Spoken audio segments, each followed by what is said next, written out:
Welcome to the world's first 3D printing video on YouTube. Yeah, right. Well, like lots of 3D printing people, if you want a true and real video, you've got to have parts all over the place. And, well, I don't mean printed parts, I mean 3D printer parts. So if you're 3D printing, you're aware that you always have stuff laying around. Probably have a lot of filament like this stuff. Little hairs laying around too. Well, anyway, let's get to the subject here.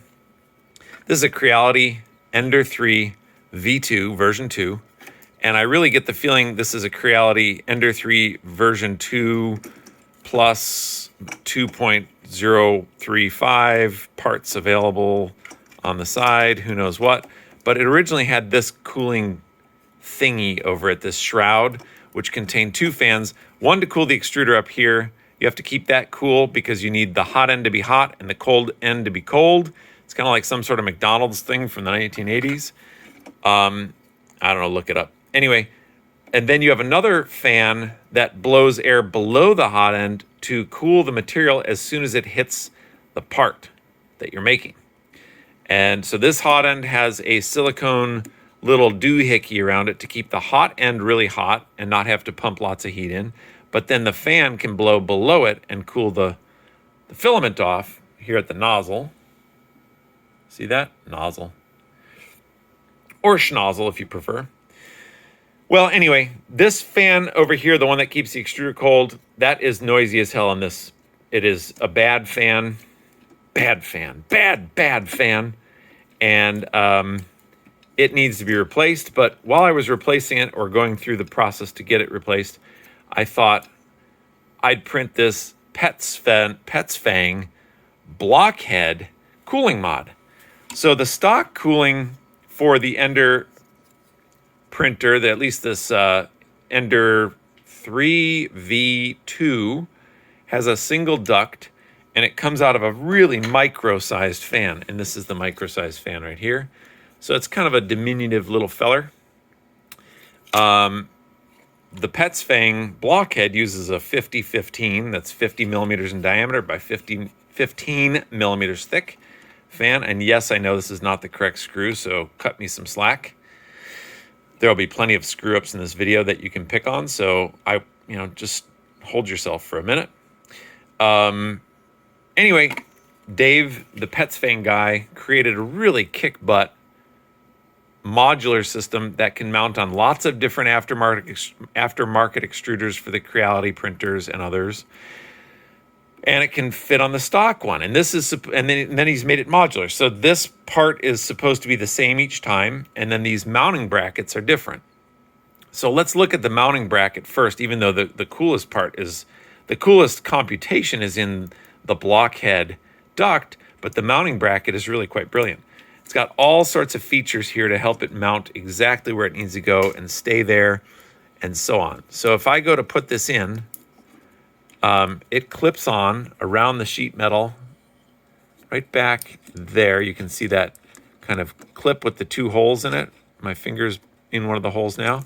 So I gotta do this with a handheld because there's no way to show all these angles at once. Pardon me just a sec. So this is going to be a fail video because I can't get it to fit, and I don't know why. So I'm sure it's something wrong with what Dave Petsfang did, and I want my money back. I'm angry because I got this for free and it didn't do what I'm supposed to do, what it's supposed to do. Wait, I didn't do what I'm supposed to do, I'm sure. And I want my money back, and I want someone to pay. I want someone to pay big time because that's the way the world works these days. You get stuff for free and then you get mad about it. I think Dave Petsfang did a fantastic job, and I'm incredibly amazed at what he's done and impressed, and give him huge kudos regardless of whether I can make it work or not. So here are these three ducts down here.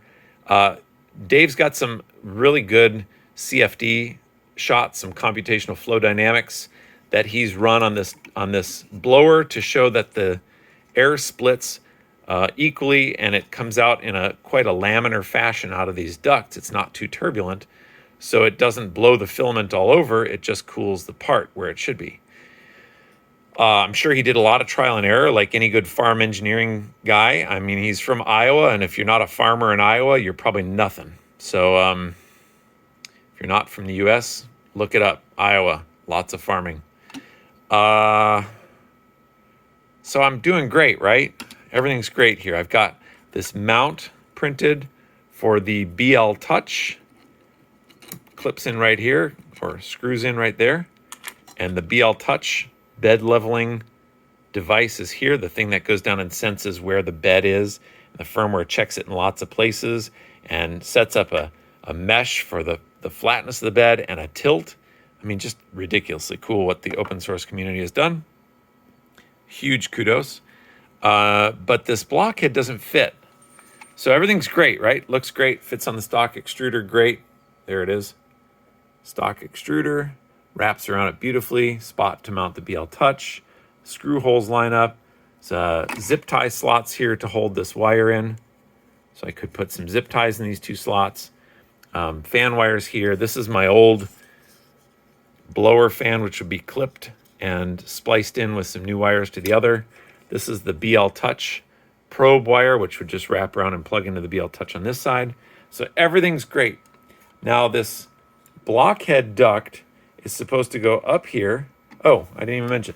There are two of the rectangular holes for the rectangular nuts here and here.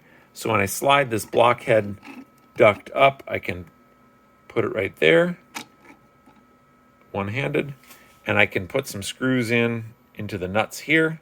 Everything's great, but it's not. So if I come under here and look, the duct is supposed to be wrapped around the nozzle. So here's the nozzle, the schnoozle, but here's the duct. So why is it that the duct is way forward of the nozzle? I can't figure out for the life of me what I'm doing wrong. Everything seems right on this. Everything seems right on this. There's only one of these to print. Focus, focus, focus. Come on, right here. Focus. Ooh, that's better. What have I done wrong? So the first thing you got to do when this kind of stuff happens, first thing you got to do is you got to have an antacid. Around here we call this metacandicin because it kind of tastes like candy. I have a prescription for these. Oh yeah, that's much better. I'm feeling better already. Go out and get yourself a bottle of these there. Yep, I feel better. All right, well, here's the problem. I've described it really well for 7 minutes and 50 seconds. Probably over well. If you know what I'm doing wrong, let me know. Don't like me. Don't subscribe because this sucks, but definitely comment. Thanks for watching.